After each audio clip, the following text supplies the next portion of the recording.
शासनाने सरकारी कार्यालयाचं कामकाज पारदर्शकपणे चालावं यासाठी शासकीय कार्यालयात CCTV यंत्रणा बसविणे बंधनकारक केले होते।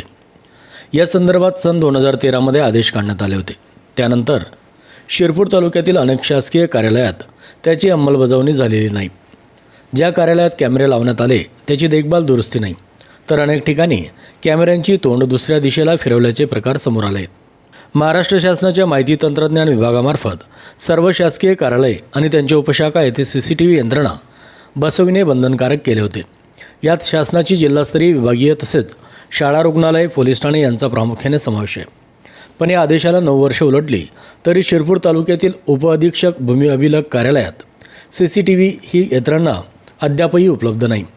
व आजच्या या सायबरच्या जगात तुम्ही बरेचदा बघितले असेल की CCTV कॅमेरे हे मोबाईल रिपेअरिंग सेंटर असो किंवा पानटपरी अथवा चहाची हॉटेल इत्यादीसह अनेक लहान सहान व्यावसायिकांसाठी एक महत्त्वपूर्ण घटक बनला असून परंतु उपअधीक्षक भूमी अभिलेख कार्यालयास त्यास अपवाद ठरत असल्याने शिरपूर शहरात पाटील लॉयन न्यूज चॅनलने सर्वे केला असता शिरपूर शहरातील सर्वच प्रमुख कार्यालय परिसरात CCTV बसवण्यात आले आहेत। परंतु शहरातील प्रमुख कार्यालयापैकी एक असलेले उपअधीक्षक भूमी अभिलेख कार्यालय आज तागायत कधीच CCTV यंत्रणा बसवण्यात आली नाही व असे वाटते की कधी बसवण्यातही येणार नाही।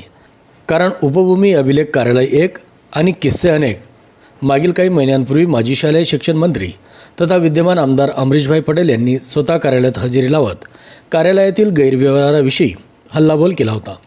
तरी देखील या कार्यालयातील अधिकारी तसेच कर्मचारी यांनी झोपेचे सोंग पांघरून आपली आहे ती कार्य सुरूच ठेवली आहेत। तसेच तालुक्यातील नागरिकांचं म्हणणं आहे की कार्यालयातील भोंगळ कारभार अथवा भ्रष्टाचार उघड्यावर येऊ नये या भीतीने कार्यालयात CCTV बसवण्यात आलेले नाहीत। भूमी अभिलेख कार्यालय बनलं आहे भूमाफियांसाठी टी पार्टीचा अड्डा। करायचे असेल काही विशिष्ट काम तर रात्री अथवा सुट्टीच्या दिवशी मधून दिवशी व रात्री अपरात्री कार्यालयात लाईट सुरू करून भूतासारखे कारभार करणारे किस्से अनेकदा समोर आले आहेत। अशी अवस्था सध्या कार्यालयाची झाली आहे। उपअधीक्षक भूमी अभिलेख कार्यालयात CCTV बसवण्यात येतील का असा संतप्त सवाल जनता करीत आहे। पाहत राहा पाटील लॉयन न्यूज।